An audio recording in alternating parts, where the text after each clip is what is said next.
arkadaşlar ilk başta şuramı göstereyim. Bakın şura benim kapım. Bakın şöyle. Gördüğünüz gibi arkadaşlar. Bura benim şeylerim. Yapıştırmalarım. İşte bura benim en sevdiğim güzel yatağım. Böyle mışıl mışıl uyuyoruz. Bura benim kitap tarafım. Böyle. Bakın gördünüz mü? Tatlı kardeşim bunları da göstermiş bize. Çocuklar. Burada benim sihirli sandığım. Size sihirli sandığımdan bir şey göstereceğim. Çocuklar.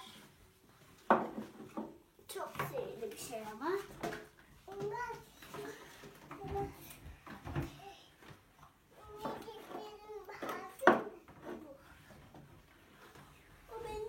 Tamam. Bu benim. İşte çocuklar aldım. Bakın burada benim Olaf'la en sevdiğim Disney kahramanlarım var. Elsa ve Anna. Bu da benim parfümüm. Çocuklar. Anne bir gel. Bakın. Burada benim bir kartonum var. Böyle. Burada benim çeşitli yapıştırmalarım var. Sakın saldırmayın size yoksa. Burada benim zımbam var. Burada yine güzel bir yapıştırmam.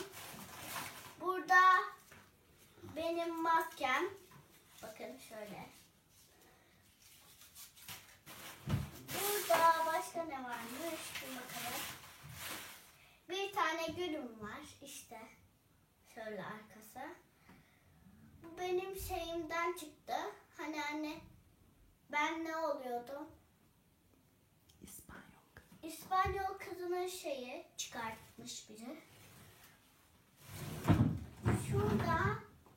Şurada bir tane şeyim var. Boya. Burada benim bir kabanım var. Burada benim komik çapkam. Böyle durun. Göstereyim.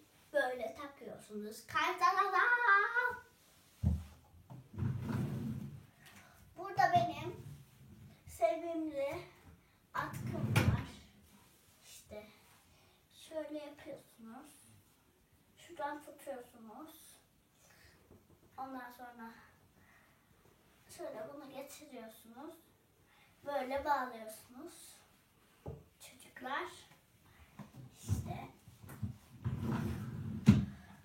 Tamam, devam edelim isterseniz Irmak Hanım. Ondan sonra burada benim bir eldivenim var. Size anlattım ya şurayı. Bir daha bakın. Çocuklar. Burada benim gördüğünüz gibi bir simim var. Böyle.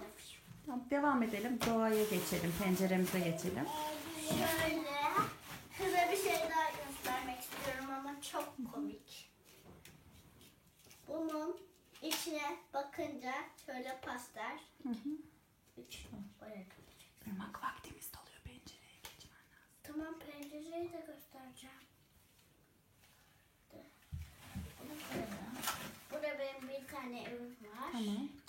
İşte şuradan açıyorsunuz kapısı var. Kapatalım. Son 1 dakika. Burada yine bir maskem var küçücük.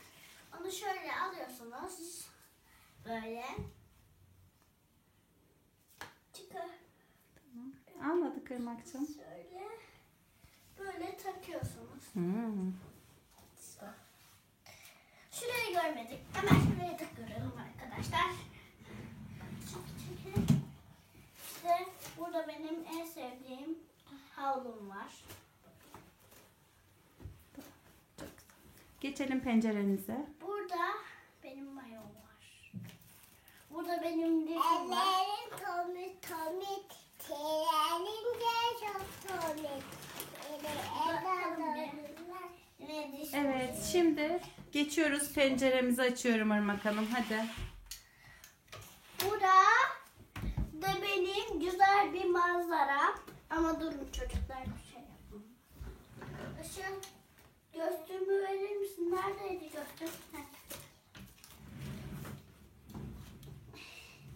Biraz doğayı İşte anlatın Irmak. çocuklar, burada benim güzel manzaram var. Manzara işte bakın, böyle havalar geliyor. Evet, anlatın manzaranızı. Bakın işte şurada bulutlar var en tepede. Şurada rüzgar esiyor bakın. Gördüğünüz gibi ağaçlar Öbür ağacı benim nerede? sallanıyor. Bakın işte şurada çimenler var. Şurada doğamızın toprakları var. Şurada çimenlikler var. Gördüğünüz gibi bu kadardı çocuklar. Çekilelim artık. Şurayı şimdi kapatalım. Teşekkür ederiz. Ağacı Anne sineklerimizi